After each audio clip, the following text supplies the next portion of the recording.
Good morning, good afternoon, good evening, or as we like to say here at Shady Acres Woodshop, howdy. Today we have, well, I feel like I should say this with some reverence, holy wood. Yes, indeed. Never seen anything like this. This comes to us from longtime friend and viewer, Valerie. I'm trying to determine what kind of wood it is. There's not enough of it there to know. That really looks like fir to me. Now, I live amongst the firs. I have hundreds of firs on this property. I've never seen a bug or a worm big enough to make that hole.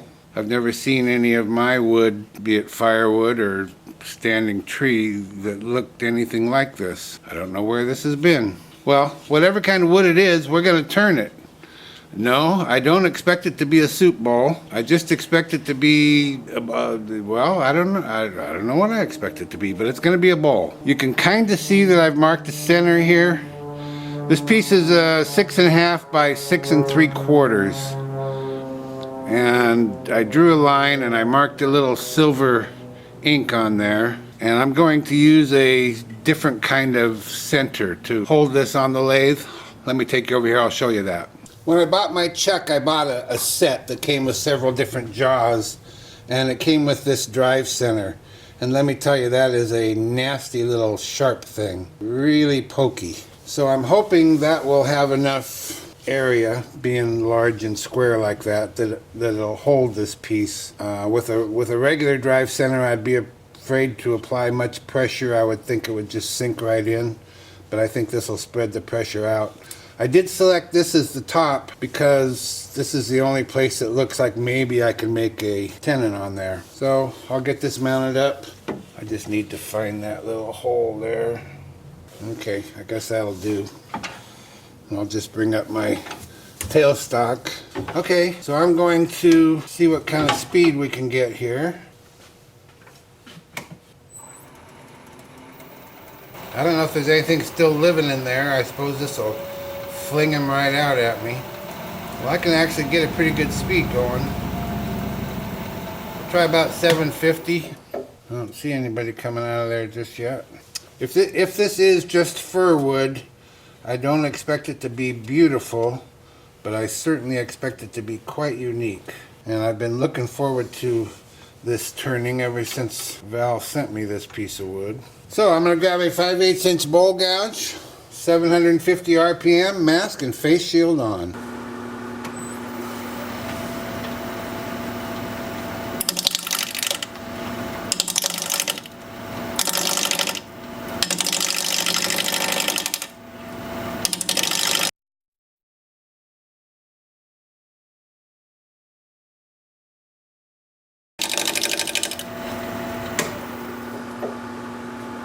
Yeah, I'm pretty sure that's fir.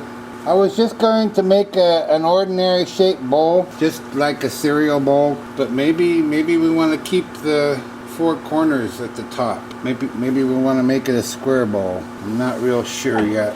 I'm going to come down here and work on the bottom, get my tenon on there, then I'll know what I have to work with.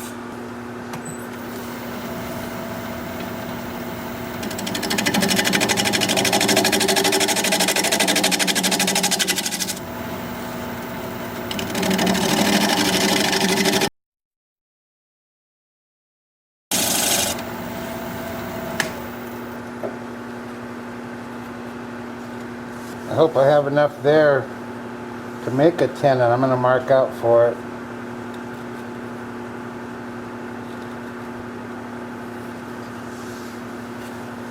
Well, there's some in there.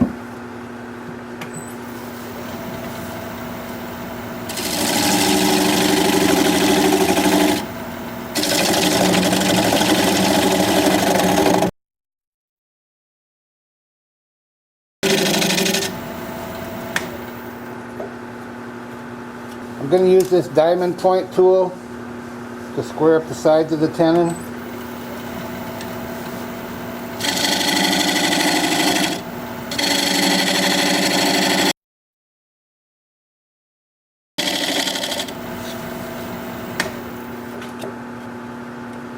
And that's good. I'll just move back to the side profile here.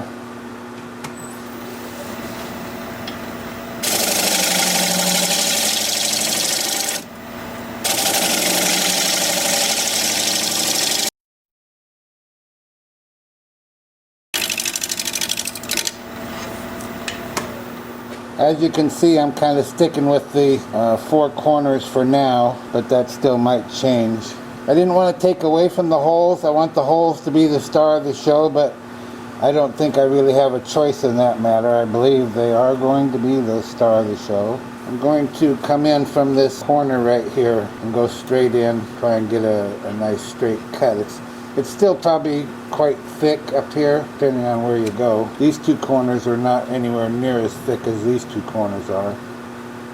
See if we can fix that or not.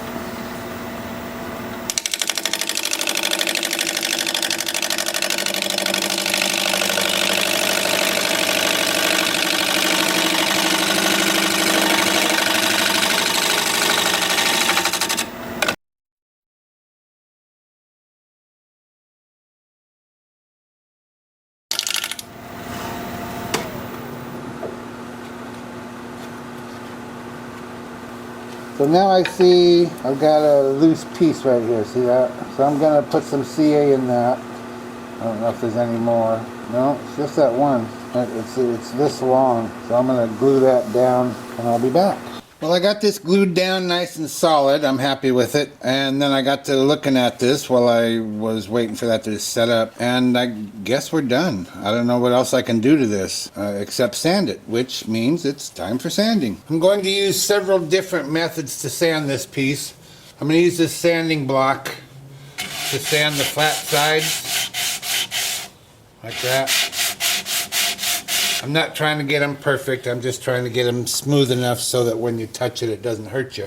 I'm going to use my Sandoflex to sand everything, all of it. When I get to 180 grit on my 2-inch disc, when I get there, then I'm going to use this 180 grit, and I'm gonna sand all of it because I want to get these holes so that they're not sharp. They will sharpen up as I sand with the piece spinning. It's just like sharpening a knife, you know, sharpen the edge and the edge gets sharp, and that's what we're doing when we remove wood all around those holes, so they'll get quite sharp. So I'll sand everything, including up in this corner. It's going to come in real handy around here like that. And then with the piece spinning in reverse at about 320 RPM, I'll be using my 2-inch sanding disc, and I'll show you some of that as soon as I get my mask on. My 2-inch disc.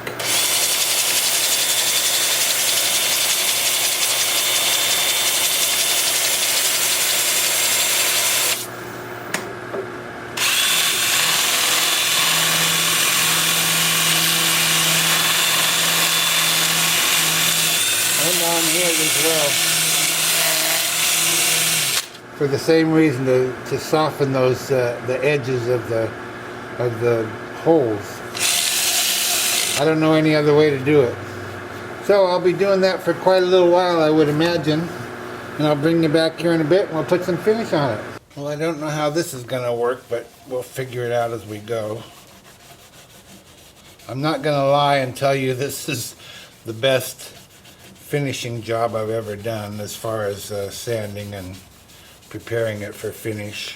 There's just some places I just can't get very well, that's all.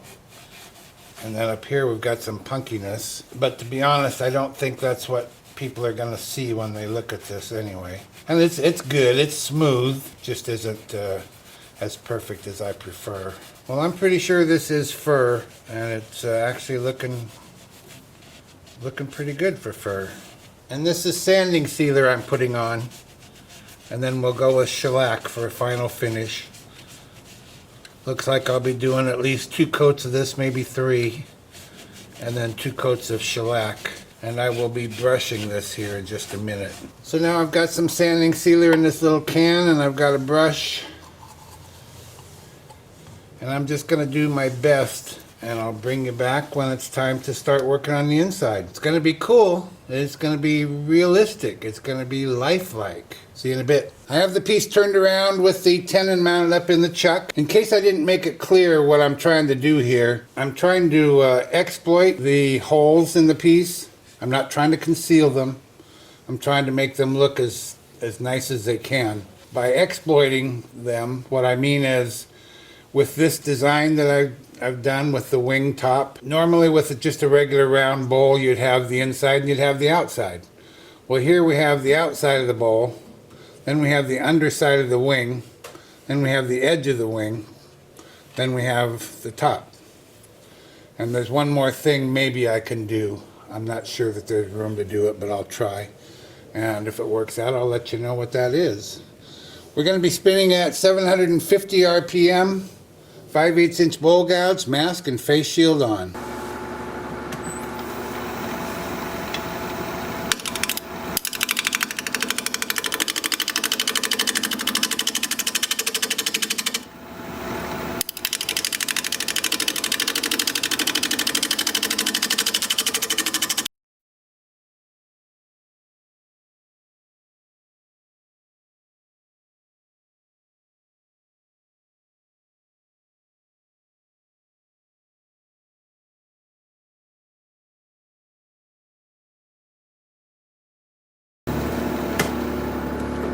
So as you can see, I'm establishing a bead around the edge of the bowl, and there's just barely enough room to do it. And what that does is it gives us extra surfaces. We've got the outside surface, the underside surface, the edge surface, the top surface. Now we got the bead surface, then we're going to have the inside surface. So just lots of stuff to look at.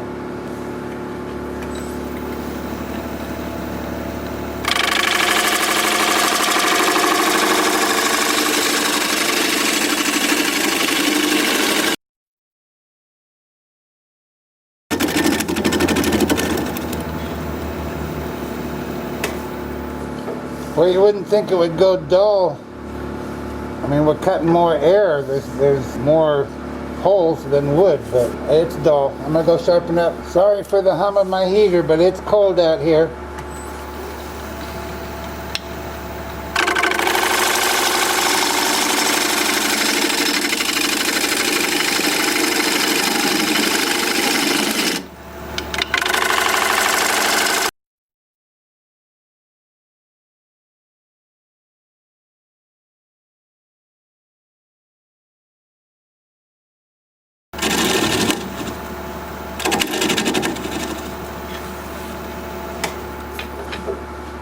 I just want to check if I can find some place that doesn't have a hole in it. Actually, I was looking at the bottom earlier when I was putting the finish on, and there's some of these holes that go right up the side of the tenon and into the center of the tenon. So I have to be aware of that. I'm currently at about 3/4 of an inch, but you know, who knows what's missing under here. I can see this hole here goes way back in there. Well, they all do, but that one's a Lulu.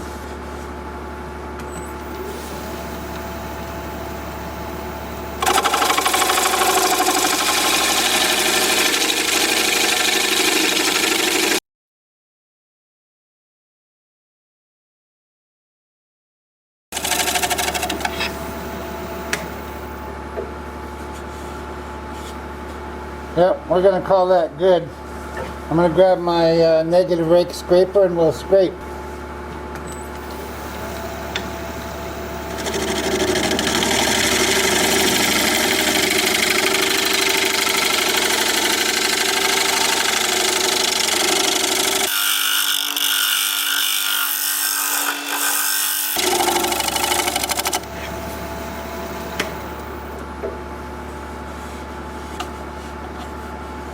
Time for sanding. Just from experience, I know this is going to be a problem. Anytime you have like a crack or a void or something, it wants to catch the edge of the sandpaper disc as it comes around. That's going to happen.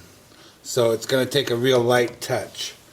And I'll be using my 2-inch disc starting at 80 grit and working up through 400, just as I did on the outside. And I also will be using my Sandal Flex over the entire surface. I'll sand with the 2-inch disc up to 180, then I'll use this at 180 while the piece is spinning, and that will smooth out the edges of these holes so that you don't cut yourself. Let me get my mask on and I'll show you how it works.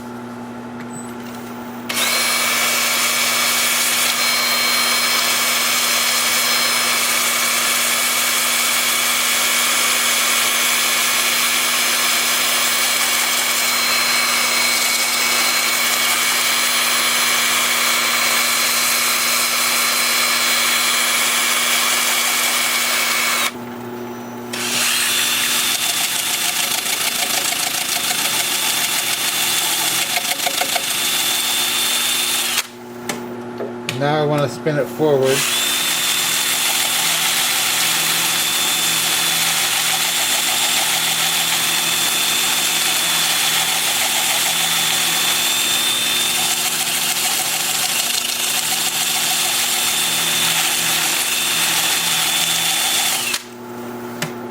Well, that part works well anyway. Alright, so that's what I'm going to be doing, and I'll bring you back here in a bit and we will put some sanding sealer on there. See you in a bit. As expected, that was some hard sanding job. And as with the outside, not my best work ever. It's just difficult, that's all I can say. Normally I'm up for difficult, not a problem, but holy smokes. This is just really, really hard. And I've got this corner, this one right here, that wants to wiggle a little bit. And I've put CA on it in 2 different places. And it's a little bit better, but it's not 100%. So once I get this all done, and I can take it off the lathe and lay it down, I'm going to put a little more CA all around it. There doesn't seem to be a crack. I think it's just so many bug holes and there's just nothing there. It's just thin. So I just need to try and strengthen it up a little. So on the outside I did 3 coats of sanding sealer and 2 coats of shellac. I'm not sure what the inside's going to require, but I'll do whatever is necessary. And I'll bring you back here in a little while and we'll take that tenon off. See you in a bit. I've mounted a block of wood up in my chuck. I'm going to put a non-slip cloth over that and bring up the bowl and bring up my tailstock. I still have the center hole there for reference, so I can just drive my live center into that and that will center the bowl. I'm going to bring up my tool rest. I'm going to use a 3/8 inch bowl gouge. Spin the piece up at about 500 RPM and commence to removing that tenon.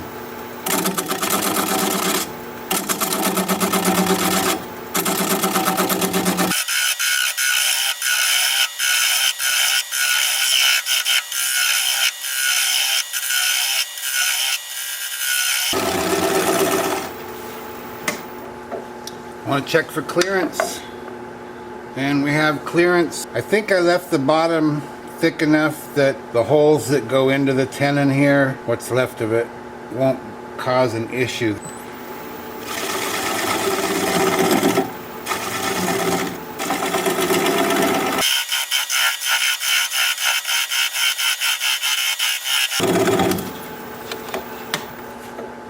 Well, part of my little nub broke off, didn't it? It's half gone, and that makes it a little bit extra scary. I'm going to switch to a 3/8 inch swept-back bowl gouge, but first I'm going to get a little bit closer and a little bit higher with my tool rest so that I don't get under that little nub. And I'm going to turn the speed down about 350.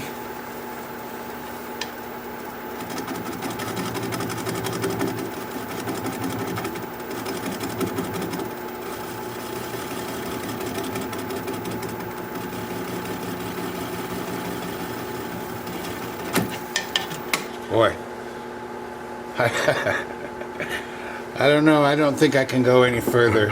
It's only about 1/8 there. So I am going to have to take it off the lathe to finish it. Sorry, Tuffy. Tuffy likes to see these through to completion, and so do I, but this time it's just not going to happen. So I'm going to take this over here, sand it up, sign it, get it finished, and I'll be right back. Well, there we have it. One fur holy bowl in the books. What do you think? I'll tell you what, this is very lightweight. There's just not much wood there, is there? And this corner that I was worried about, that I said I was going to put CA on afterwards, I didn't have to. The sanding sealer and the shellac penetrated those holes and strengthened it right up, and the wiggle is gone. Now I believe somebody could break it off if they wanted to break it off, but they could probably break off any other corner as well. But I think it's pretty cool.